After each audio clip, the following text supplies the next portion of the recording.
Welcome colleagues on the Spanish steps. It's fantastic to see you on this really important day for us, for the faculty, and for the university, International Women's Day. So welcome to International Women's Day. Just how level is the playing field? So this theme for this year's theme for International Women's Day is framed around equity. And so very much in their words, the aim of International Women's Day 2023, hashtag Embrace Equity campaign theme, is to get the world talking about why equal opportunities aren't enough. People start from different places, so true inclusion and belonging require equitable action. So that's the theme of the day, and one of their stated missions is actually to celebrate women athletes and applaud when equality is achieved in pay, sponsorship and visibility. And some of you might have heard on the news this morning some of the work around women's football, which was a really positive start to International Women's Day.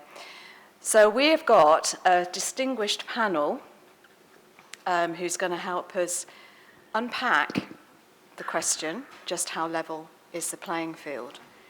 And what we'll do is we'll hear from the panel, but we will be opening up the session to questions from the floor. So be ready with your questions, and Libby's going to be ready with a roving mic. First of all, though, I'm going to introduce the panel. So we've got Dr. Sarah Powell.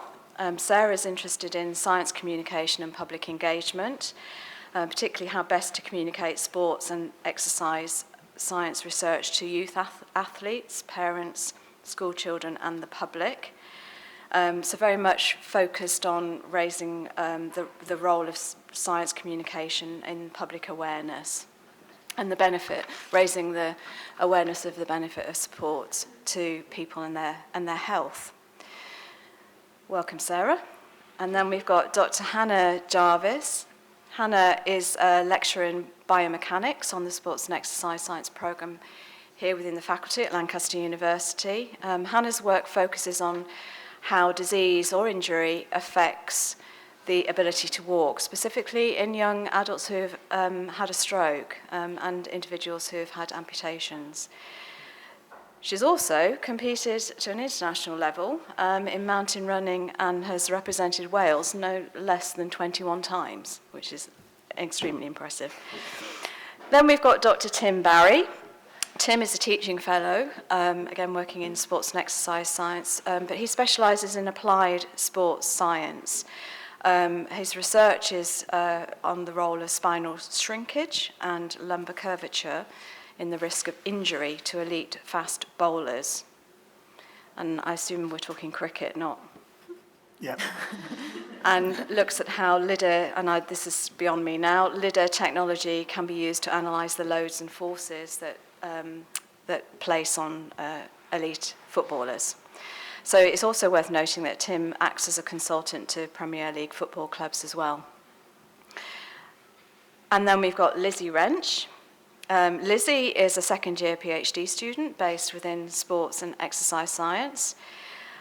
She's researching a range of topics, but particularly is focusing down on glycemic control, exercise and health inequalities. She's also another keen sports person involved in a range of sports from platform diving and swimming, but she's currently also the captain of the netball team and in the spare time also does some running and some hiking. Megan Homburg, great to see Megan, who is the current Vice President Sports at Lancaster University Student Union. So she's the first female to be elected into this role and has played netball for the university team for the past 4 years. And she's a great sports lover through her entire life. So it's fantastic that she's in the position that she's been in for the last few months in her role.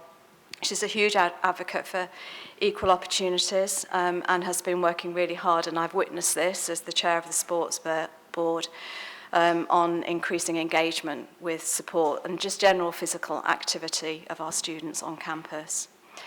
And then last but not least, we have Kate Floyd, Kate is a second-year sports exercise science student here at Lancaster.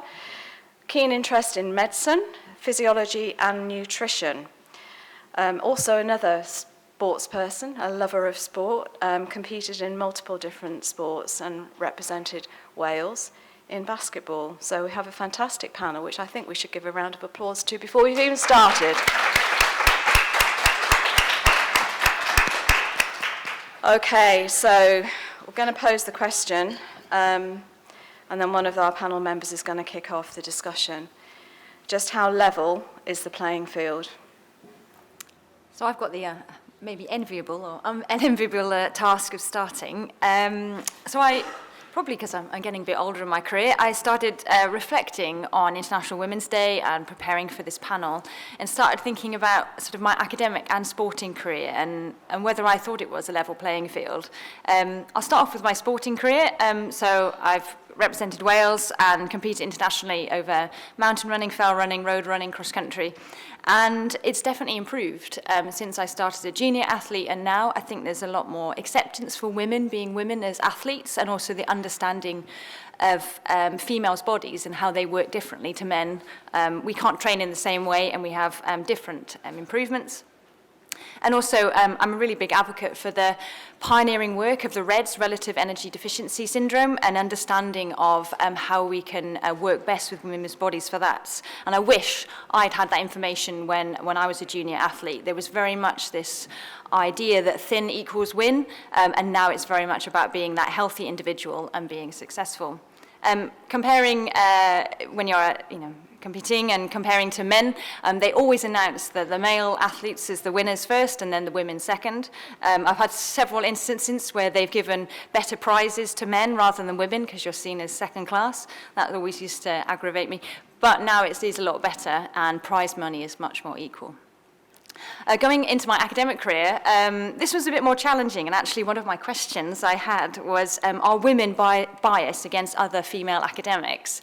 So do we support women in the correct way when we're women ourselves? The biggest bias I've ever encountered, actually, is from other female academics. I've always found male academics quite easy to get on with.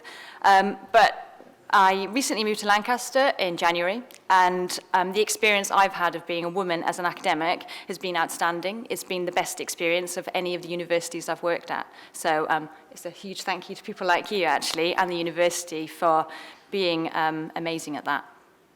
Sarah? Who's going to go I'm going to get to Sarah next. Sarah.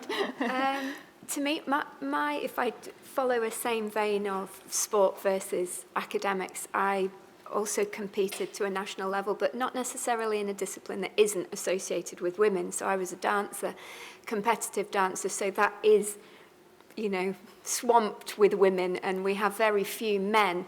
And yet in the Latin and ballroom world, men are essential for a woman to progress to the top. And so when young boys and males do enter the system, they are incredibly well supported and promoted to stay in the game and to achieve, which is very, very interesting. It's an interesting paradox, I think, to other sporting genres, and it's one that I left when I entered open age. So I competed until I was old enough the age categories didn't really matter anymore, and you were just old now. So, you're over 18 and you were in open age, and so that's when I really stepped out of the sport and turned more to my academics. But I lost that love of sport and playing and participating, and work and the values of education took over, and then family and being a mother. And it's only now that I've got into my 40s that I've refound that love for dancing and the wonderful work of the dance school that my daughter is now competing for has an adult class, only recently opened again, and that's bringing people back into the sport, and very much it's the mums of competitive dancers now, and it's absolutely brought that joy back. So my experience of competing is possibly slightly different to others. I've never experienced any form of discrimination, if I say, as a female in the dancing world. Although I do notice some differences in the way that females and males are treated and supported.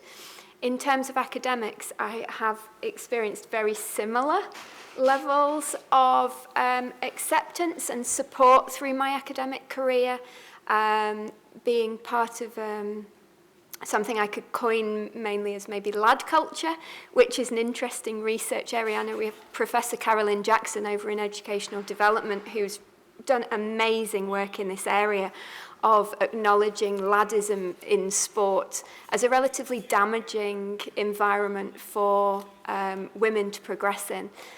And moving to Lancaster and coming back to academics after moving out of it. At Lancaster, again, it's been really supportive, and we have a very gender equal team, and it's absolutely wonderful. It really is. So. I'll second that completely. I don't mind jumping in there.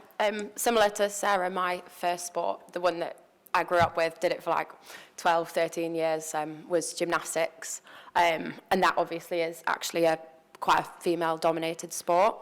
But I do think there's something to say that, you know, take out the lad culture, take out any kind of unfair playing field and look solely at that kind of sport. Women are actually already at a disadvantage just by having the bodies that we have. So I reached the age of 16 and my body started changing. And that's actually, within gymnastics, that's where women peak. And they say, you know, you're never going to be professional after the age of 16. Men actually peak at 25 in gymnastics. So that's another 9 years I could have had doing a sport that meant so much to me growing up, but I'd sort of just reached that point where the benefit to loss ratio wasn't quite there. So that's my sort of background, and then obviously I got a little bit older, moved into netball, which, you know, the younger you are, the easier it is. I am finding that at the age of 23, but even so, it is something I can still continue with. I also wanted to talk a little bit, I think I'm in quite a unique position coming from the Students' Union and being the first female elected into the VP Sport role, to talk about sort of like the playing field in general, because I can talk specifically about our university, our community that we are in. And you can see that the playing field, it's not quite where it should be. You look at all of the sports clubs that we actually have, and you've got rugby, and then you've got women's rugby, and you've got football, and then you've got women's football. And if you notice the difference there, one of them doesn't need the gender put in front of it to know which one you're talking about. And that is seen all the way across every single sport that has the female counterpart. It's referred to as, even you look at the Instagrams, you've got, hey, this is Lancaster Uni Rugby Club, and this is Lancaster Uni Women's Rugby Club. And it's, no, they should either both be or neither be. And that it's something that's so like ingrained, just so like natural, that women should be the ones to take that extra sort of, that extra hit of an extra syllable or two. And then the other thing that comes in with our university is the counterparts that have, you know, clubs that have both a women's side and a men's side. There are, I think, about 4 clubs that don't have a women's counterpart, so we have no women competing for those sports, and there is only one sport where we have no male counterpart. That is actually netball, which is my sport myself. But yeah, you look at that kind of thing, and it's amazing, and we are huge advocates for ensuring not just equal but equitable opportunities for all. But we're not there yet. It's improving, but it's not quite where we should be. Lizzie or Kate? I'll go next. So when I was considering this question, I kind of looked at how level I felt the playing field was when I was growing up. And I went back to my school days, and I thought about how when during GCSE PE, I was one of 3 girls that actually picked that subject. And I started looking at the reasons why that is the case. So like as you're going through puberty and your body image changing, as Meg talked about before, I think a lot of girls struggle with participating in sport and that confidence issues within the sport. And I think sometimes sport actually makes those barriers a lot harder. So there's lots of competing to be on teams. So for me at school, there was 1 netball team, whereas there was 3 football teams. So like all of the lads got to participate at every, like in football, whereas girls were all competing to be on 1 team. So those girls that weren't the best at netball didn't get to play on a team. And then typically they just gave up with sport altogether because that confidence and the lack of confidence then progressed through the whole way through high school. And I think a lot of things need to be addressed within schools, because when I was researching this, I found out that there's a figure that's quite stark, and it was 43% of girls that class themselves as sporty during primary school actually give up sport within high school. And I think that worked out as about 1.3 billion girls, which is an incredible number. And then, so if you actually break that down and look at the reasons why, a lot of it was to do with peer pressure, so they didn't want to go back to classes feeling sweaty, but it's that idea of why boys can then go into PE classes and then go into a class afterwards and be sweaty, but why girls are kind of almost picking on each other, and why that sort of environment's been created. So I was a platform diver. I competed in platform diving when I was in high school.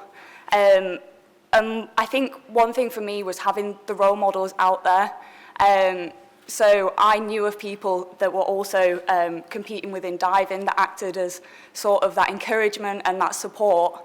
And I think that's really useful for these sorts of girls within sport. I think we need more of these role models. And also, if you go back to sort of platform diving, within the media, everyone knows of Tom Daley, and I don't think anyone in the audience would be able to name a female diver. And I think it's that idea that visibility needs to be created between women and men, and increased a lot more. The biggest problem I found playing sport, especially in basketball, was the lack of sponsorship. So when I played for Wales, the girls' team, we had to fully fund going away, playing, the nutritionist, physiologist, everything was funded by us. Whereas the males team, they'd have sponsors run into them. And I found that quite unfair when, at the time when I was playing, the women were much more likely to win the championships to the men, but still, because it was a male-dominant sport, so many sponsors would give huge amounts of money to the men's team, and that obviously put a strain on the women's team, because we had to give up days to raise money in any way we could, instead of training, you know, the hours and hours that we needed to for an international tournament. And in the end, we didn't do as well as expected, and I believe that was because of the other things that we had to focus on rather than just the actual sport we were playing. And also, I played traditionally quite male-dominant sports. When I was younger, I played rugby, football, basketball, and I still think, even though sports are getting better, it is still male-dominated, and that's how it's portrayed today. Sounds like a good point for you to come in, Tim. Oh, thank you very much. Thanks very much for inviting me. I'm not the token male, it's just because I'm the oldest in the department that I was invited. I've been on the earth longest, so I've experienced a dramatic change just in the way females participate in sport and study sport. But I will say it's not a level playing field, definitely not a level playing field. I'm not sure it ever will be. I'm not sure that's achievable, but we can begin to roll the field and make it a little bit more level. But I think that's to do with race, it's to do with culture, it's to do with poverty, that we've got many unlevel playing fields in various areas of life.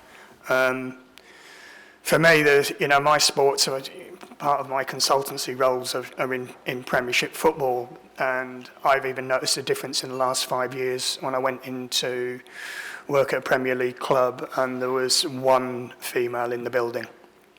And now I go in there 4 years on and there's 10 females in the building in physio, strength and conditioning. And they were quite welcome to. Two of my students got placements last year in the academy. And one of them now is studying for a master's by research with me, and she's working with Manchester United. So the opportunities there are growing, and the clubs are now opening up. In terms of cricket, 1998 was the first time the MCC actually let women join. I mean, that's so sad. That's not long ago. It's not long ago for me, 1998. You know, I was playing cricket. I mean, I played cricket at Lord's before women were actually allowed to join the club. You know, they applied for 41 years to be able to join and play cricket at Lord's. So it was dreadful. But now, when you look at the ECB, now that they've taken women's cricket in, it's all one organisation. They've still got a hell of a lot of work to do on race and gender equity. But if we give an example, T20 final for cricket in 2009 was held in Sydney. There were 2,300 at it. It was between Australia and England. In the 2020 or 2022 T20 final was between Australia and India at the MCG, and it was watched by 86,000 fans. And so now women are the actual coverage of women's sport is increasing. We still haven't got equality of pay, but that's really complex. We have got equality in pay. The FA play their women, men and women, the same much. So do the Welsh FA. The Americans had to fight, but now they have fought. They get equal pay, the men and women representing their country. But then when you get into the world of professional sport, it's part of the entertainment industry. It's part of worldwide capitalism. They are massive organisations. An average Premier League player in 2022 earned about £2.8 million. An average women's Super League player earned 30,000. But you wouldn't be able to afford to pay them 2.8 million because it's to do with, you know, just the, you know, we could be here all day arguing about the joys of capitalism, but my big passion is inequality. And if you live in a society that's increasingly unequal, and that leads to all sorts of problems. And while we get rich getting richer, poor getting poorer, that will have massive knock-on effects to racism, you know, teenage pregnancies, you know, unsociable behaviour, how you treat women, access to sport. But I'm going to sort of finish on a sort of positive note that I think that we're definitely moving in the direction. It's great that Alex Scott is on, you know, heading Football Focus. It's brilliant that you've got female and male commentators on the cricket. And the England Lionesses was one of the best sporting occasions I've ever watched. It was fantastic. And hopefully today, the announcement of £600 million over 2 years, you know, there are still 41% of secondary schools still now that don't offer football in PE lessons to females. So that needs to change. We need to, and you know, when I was asked to do it, you know, I did my homework, not as much as Sarah, because she's got much more done home. You do your homework better than me. But I was doing a little bit of homework, just looking at what equity and equality meant. You know, because, you know, how many times you know, if I'm playing golf or I'm at the cricket and people moan at me and they talk about, well, why, you know, they don't understand the difference between equality and equity. And I think we need to educate people on that you need to give people a chance, give people a leg up to make sure that you allow access, and hopefully then equity will come. So that's a good point to sort of think about what we maybe could shift. You all talked about things that potentially we could do, because I think what I hear, and I'm assuming this is what you guys are hearing as well, is that you think that things are improved, but there's still a long way to go. So I'm interested to hear your thoughts about what we can do more locally. There's a lot of things that need to happen at a system level. I'd be interested to hear about that as well. But what role can we play in moving things even further than we've got to, which is certainly improving, but a long way to go? Anybody like to come in? I'm happy to jump in there. So from a Students' Union perspective, this is something we do look at quite a lot. It's sort of like, okay, here are the problems laid out. How do we actually sort of start to tackle those things? Because I think, as you've just put very nicely, Joe, like there's the top level problem where actually it's so deep rooted and it's this and it's that, but there's a lot more issues sort of on the floor. And I think Sarah, you mentioned it with like lad culture and that toxic sort of culture that does come around sport. And I think quite often as well, we, and students included, just sort of accept that these things are the way they are, and because they are the way they are, it must be normal, it must be just what it is. And I think it goes as far as, I think I might move on to something else here, it goes as far as like looking at like kit, and you look at like women's kit in comparison to men's kit, and the kit that men wear to play sport, it's all about like movement and all about comfort and all about the thing that is best designed to ensure that you are doing what you should do. And then you look at women kit, and you might need to correct me here if I'm wrong because you play basketball, but you look at basketball kit for women, and the smaller the number, the smaller the size of kit. And that's just how it works in basketball. That's just the way it is. But when I first heard that, which was literally a couple of months ago, it was like, what? What? Why are we ranking our team in order of size rather than any other metric that you could possibly use? And I think there's definitely things that we can be doing here where actually when these things come up, when these questions sort of arise, it's picking those things up and looking at how we can change them. So, you know, we're looking at like what kind of kit we can potentially change to next year, finding a vendor who actually represents all of our members, men, women, non-binary, everyone, like where actually you are able to feel comfortable, so that the main thought before you play a game, the main thought before you exercise isn't, am I going to be comfortable in this? It's, I'm going to do this thing. And that's something that is so floor level that actually we shouldn't be in 2023 putting our female athletes in kit that squishes them or rides up or rides down or whatever. It's just wrong. And that's something that I think we could really look at as a university, as a community, to try and improve there. I think having, No, great example. I think having more role models as well as women, to more lecturers, teachers, coaches, I think it makes a huge difference if a woman is in a high position. It encourages women to think, oh yes, I can do this, I can be like her, I can do it. I agree on the kit front. It's a bugbear of mine that certain sports absolutely have to wear dresses. There's no alternative. That is the kit, and those are the rules. But again, we have seen advancements. Wimbledon, they're now allowed to wear black undergarments for the first time, which it's just taken such a long time to normalise the fact that women have periods and that it affects their performance and that it affects their anxiety going in to compete at the highest levels. And this level of conversation's got to be normalised. When boxing first was introduced to the Olympics, there was a participant-led change petition which managed to convince the Olympic organisers and the Boxing Federation that they didn't have to wear a skirt, that shorts should be an option for elite boxers to wear at the Olympics, which obviously we've seen Nicola Adams come out with the first boxing medal as a female and done absolutely amazing work as a woman in high-profile sport, but really important. And I think moving on from the kit to the role models, also buying in men.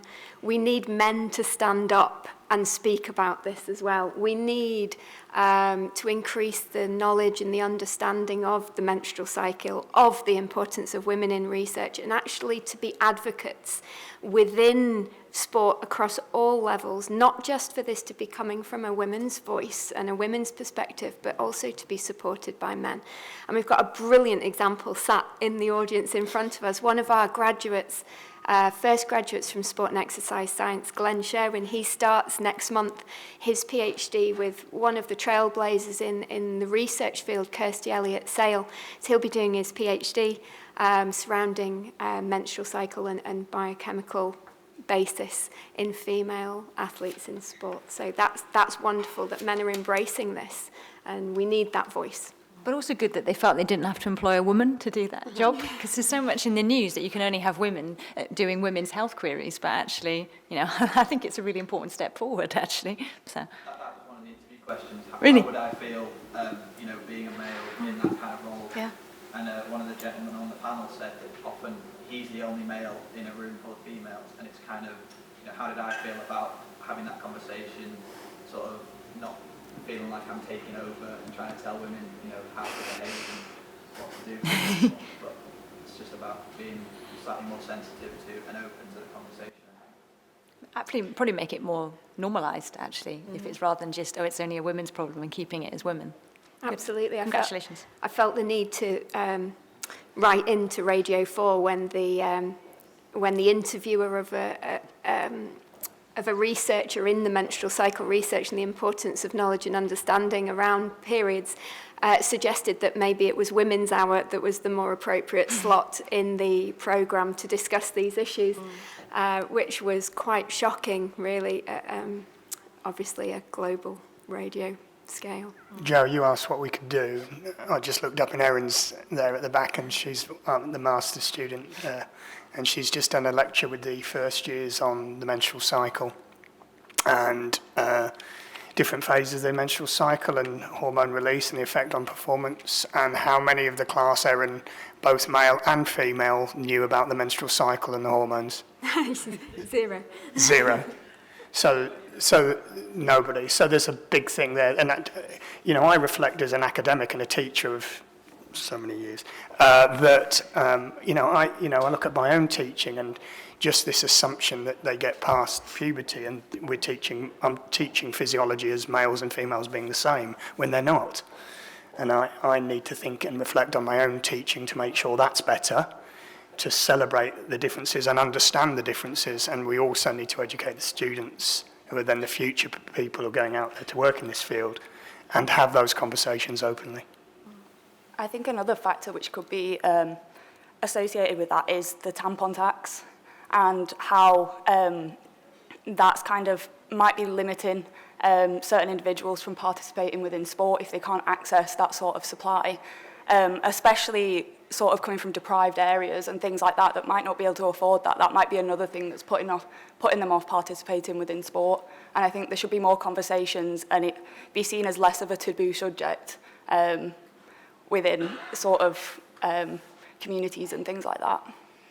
I think that goes a lot further as well than just the tampon tax. So I didn't quite do this much research, but in what research I did do, I was looking at things like basic hygiene products do just cost more for women, and that's like your shampoo, conditioner, your soap, that kind of thing, which obviously after exercising it's quite important to use, which means that on a very basic level, if you look at how much it costs for a man to exercise versus a woman to exercise, like that, it adds up, it changes, and yeah, I think that goes really, really far. I think that's a good point.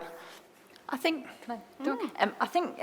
while I think menstrual cycle, etc., is really, really important and like a fundamental part of being women, I think there's always a media, or my fear in the media, particularly, and you see it quite often, is that they only focus on that part in women's sport. So Ben and I have this, I have a running joke with Ben about the BBC. So when you look at the BBC app, they have the top news stories for sport, and it's nearly always men. And then they have the odd female sports story, and it's nearly always women's health, or a woman's had a psychological distress, but now she's competing really well. It's never like, actually, women have done really amazingly well, or they played well at a certain sport. Or like Eilish McColgan, phenomenal athlete. She broke the British record for 10 kilometres on the weekend on the track. And she's very naturally thin, and she's been kind of, should we say, I think it's trolled or whatever it's called, in the news for being too thin for being an athlete. But she's just competing at the best level. It's her natural body shape, and she's been a real advocate for understanding women's bodies. But that didn't feature on the BBC News. She's just broken the British record. She now owns all the British records from 5K to half marathon. Instead, you got, don't get me wrong, Tim, I love football. Well, not really, but anyway, not the same. Understand the importance of football. But they put the Premier League on rather than actually that Eilish McColgan broke the British record. It should be trying to encourage, and also women's football is really important.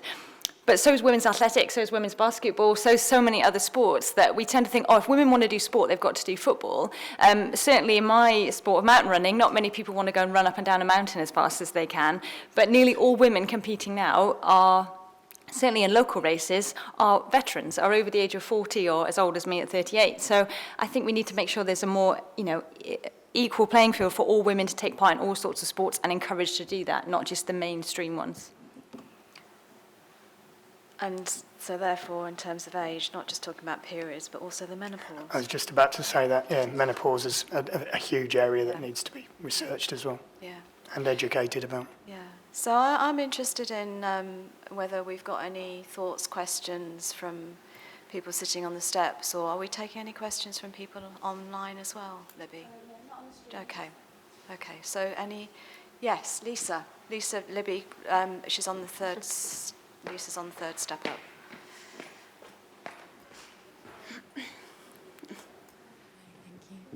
I feel like it's got to be an important question now, but I wanted to pick up on the thing about body image, actually. Sue was just saying about Eilish McColgan, and Sarah, I was really interested when you were saying about dancing and about how the girls don't experience any inequality there. But for my daughter, who's 9 and very keen in ballet dancing, the body image thing for me, and girls in dancing, is really toxic. So how does that feature for you in that kind of girls don't experience any inequality when we've got this big body image thing that's going on with our female athletes?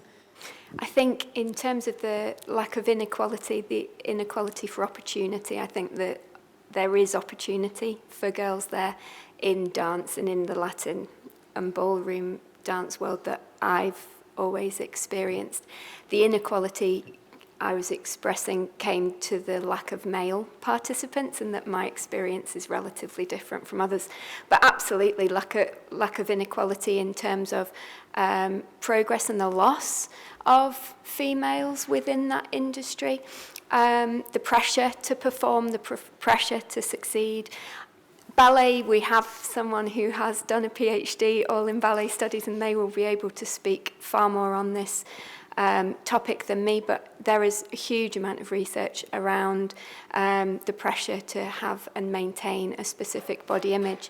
And Women in Sport have done a huge review and published specific guidelines trying to help media and publishing organisations to change the language and the narrative around how females are perceived and reported using for example, in tennis, when we have Federer versus Nadal, but we have Serena versus Emma, you know, the first name versus the surname, there are so many small cultural shifts that need to change.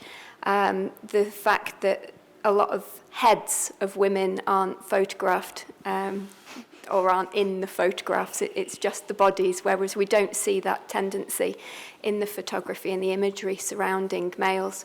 And there's been a campaign called Call the Shots, which has produced a huge bank with Getty images of free-to-use imagery showing women and women's potential in sport as aspirational role models. And that we are moving in the right direction. We are definitely moving in the right direction, but there's just so far to go. Definitely so far to go. Just on body image, it's something that's really, really, really, really, really close to my heart. I mentioned before I grew up as a gymnast, and that is something that is so body-centric. You are always thinking about your body. By the age of 8, I had a six-pack, and I hated it because it wasn't girly. It wasn't the good thing. Instead of like that, I went like that because that was the shape that my body was being formed to with gymnastics. And I remember once I was stood in the gym and I was about to perform my floor routine, and a coach shouted across the gym, "Megan, tuck your bum in." And that, I was so young, has stuck with me because it's like, oh my God, you've just spoken about my body in that way, in a crowded room like that, in such an inappropriate way. And it really, really affected me. It's affected me my entire life. And I think gymnastics, whilst it was the best thing in the world for me, you know, we hear all the time in the news about gymnast this, gymnast that, and it's never positive things in relation to that. And it breaks my heart to think that is like the sort of continuation, and how young girls are treated and how they are going to continue growing up, where that message is to be echoed and echoed, where, you know, with men, it's enough to be strong. With girls, it's not enough to be strong. You have to be attractive as well. Body image, I think it's a huge one in how level the playing field is. Attractive, your hair, the bows, the shoes, the tie, it's The all... makeup. Yeah, it's all of it. Just add on a dance vein, most people know I'm fairly passionate about dancing, but I think just also a ray of hope out there. Just to say, Hannah, I've got a couple of decades on you, almost, maybe not quite. And do you know what? Last night I was at my adult ballet class, and I think things have changed. I've watched things over the last 2 to 3 decades change, where it used to be in dancing that you became an adult and moved in, and that was it. You hung up your dancing shoes, and you were a grown-up, and you didn't do frivolous things like that anymore. Well, I'm delighted to say that I was at class last night with a whole bunch of us who are not brilliant ballet dancers, I have to say. We do our best. But a bunch of, not only ladies, but one of the dads who comes along as well, who comes from, I think, a jiu-jitsu background, not a classic dance background. And that just wouldn't have happened even 10 years ago, and certainly not 20 years ago. So I think we've got a way to go in equality in the dance field, but I think there's hope there. And we don't care what we look like either. Which is probably fairly obvious, but there we go. And I think it's a really important point, kind of for people like us to come back to the sport. I think we've all had probably a very good experience with sport at some point, and it forms part of our identity. We classify ourselves as a basketballer, as a dancer, as a netballer, and so we feel possibly we have that confidence to come back, but there are huge swathes of children that don't have that confidence, and there's been a lot of research done on primary school children and then children that move into secondary school and the effects of puberty, and this lost 43% where children who previously identified as sporty are just gone and they're lost, and that's such a gap, and it's a potential target area to try and improve on. We've got tangible targets to work on, but it not only affects participation but also aspirations as well, and it's been coined the dream deficit, that half as many girls believe that they can be great at sport than boys. And that needs addressing as well. And there's a lot of work going on about trying to raise the skill level of young females to the same level as males by opportunity, but also coaching, the correct coaching and the correct upskilling of young women and as well as young men. But also trying to formulate positive experience, positive rewards and encouragement so they feel that that's ingrained into their identity, to try and reduce the loss of the girls as they go into puberty and physical, emotional, psychological changes all compound the ability. Never mind when we then have families and we have children and we have careers. Coming back to sport, I think, does pull on that positive identity, and we really need to increase that at a very, very young age. Any other? Yeah. Sorry, just to use the dance example and the talk around body imaging, I think it's how dance is perceived as a sport. So traditionally it's been an art form, and I've done a bit of research with ballet dancers, and the demands that ballet dictates from athletes, 5 or 6 hours training a day, 6 days a week. I think if it was seen more as a sport where it is physically and mechanically demanding, that idea that athletes need to be aesthetically pleasing on the eye would change, because people realise that actually they need muscular physiques, they need to be robust enough to deal with the demands of sport, and I think if we can change that more so that dancers and other art forms are seen as sports and as athletes rather than someone who needs to look good when performing, I think that will really change people's perceptions about what a dancer should look like and how they should perform. And I think that is changing. It's not changing particularly quickly, but I think we should be looking at dancers as being really proficient athletes. And I think once we do accept the demands of ballet and other art forms, then actually our perceptions of what a dancer should look like should change as well, because athletes need to be robust enough to keep competing and training so that they are performing at the top levels all the time. So, yeah. Thanks. I think in athletics, actually, it was very much, when I was a junior athlete, you need to be as thin as possible to be successful. And often when you lose weight, you become more successful. So it's a really negative cycle. And then you enter the kind of tissue failure stage and start becoming much more unsuccessful. And I was in a training group of about 20 under 15 to under 17 girls as a junior, and 4 of them ended up in hospital due to anorexia and eating disorder, and they obviously don't compete anymore. The only person left running out of that 20, and I certainly wasn't the most talented, is actually me. And I think actually we can't mimic the perseverance and hard work, and often when you're, certainly I found as a junior athlete, I got a few international vests, I wasn't particularly good, but if you work hard, you might develop and become a better athlete in your kind of 20s and 30s, and that's when you get success, and that's when it's actually more important.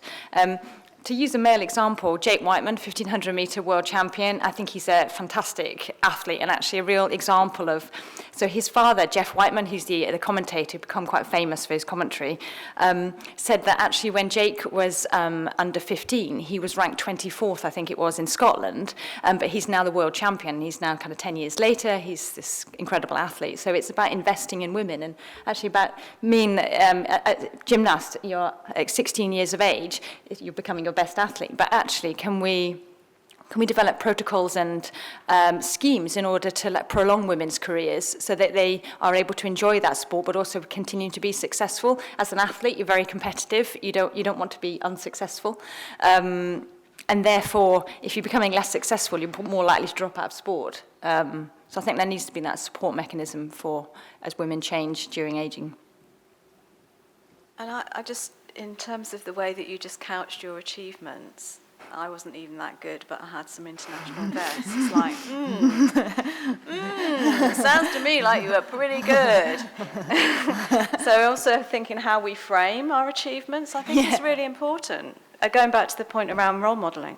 Actually. Yeah, and actually growing up, Paula Radcliffe was my absolute hero, and she became the athlete she is because she said she trained like a man, which I thought was really interesting. At that time, it was very much, women, you can't run high mileage, you can't do hard sessions, and she was lifting weights like men were, and she was training incredibly hard.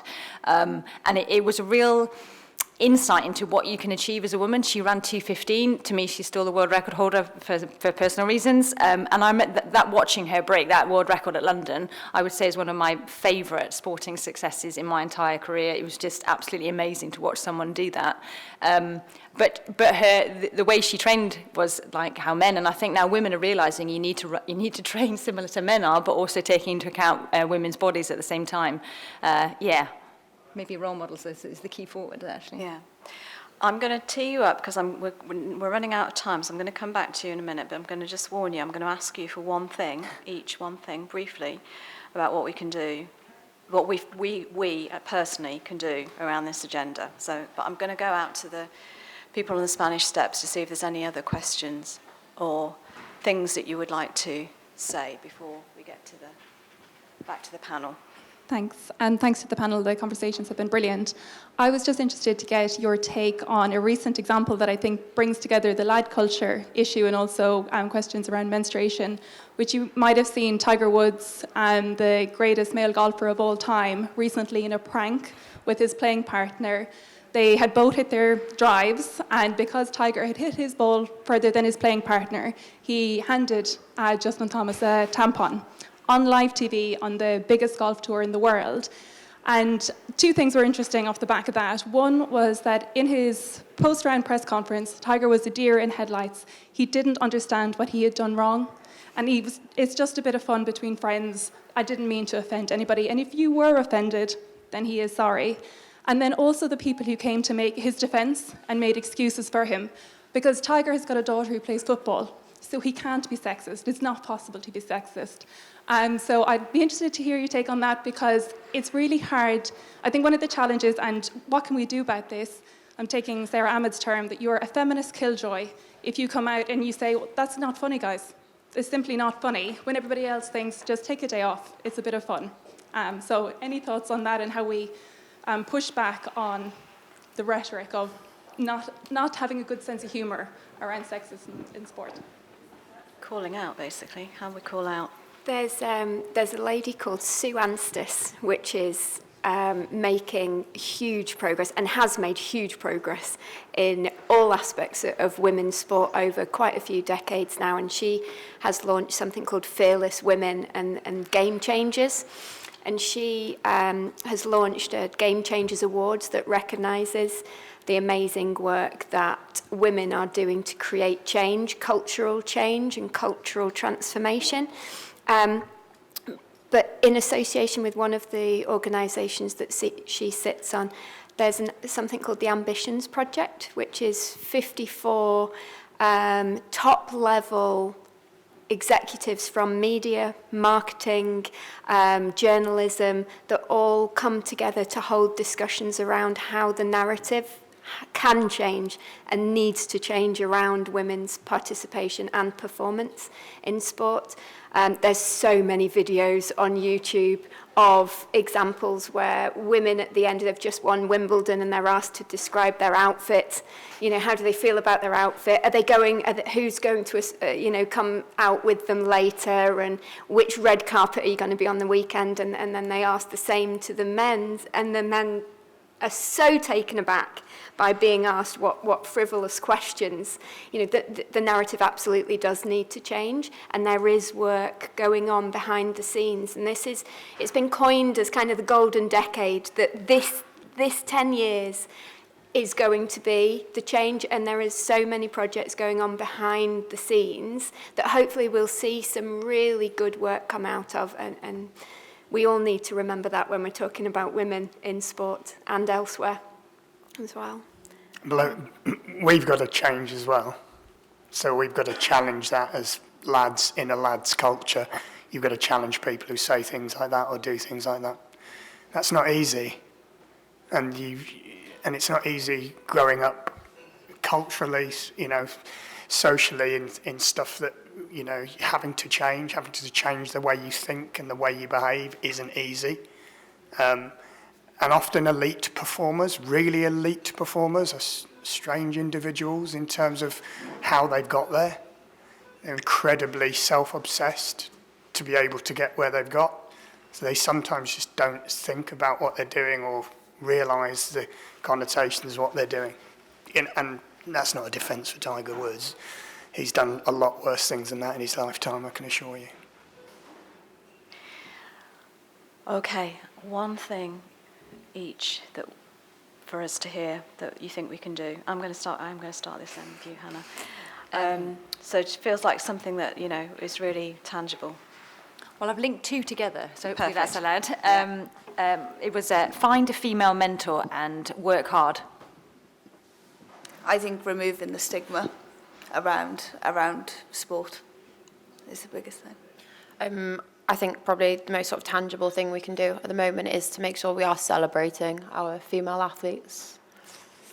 Yeah, I'd go with that, increasing visibility of females in every aspect of life, and just accepting that if someone, be that anyone, if someone is good at something, supporting them to embrace that with their whole self, irrespective of any other characteristic.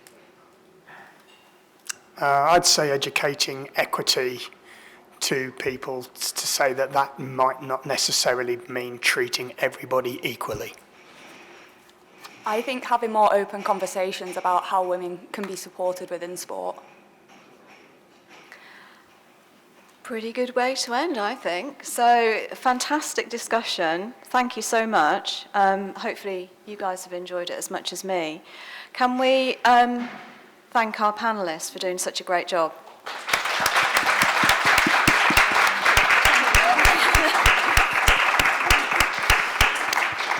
And I just want to thank Libby and Ben for organising us, so thank you. Lots of food for thought, and lots for us, I think, to think about both personally, what we can do to shift the dial, improve things.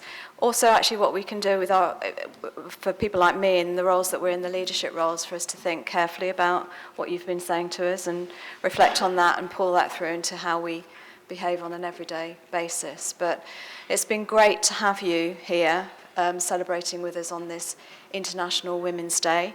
Have a great rest of the day and hopefully see you all soon. Thank you. Thank you.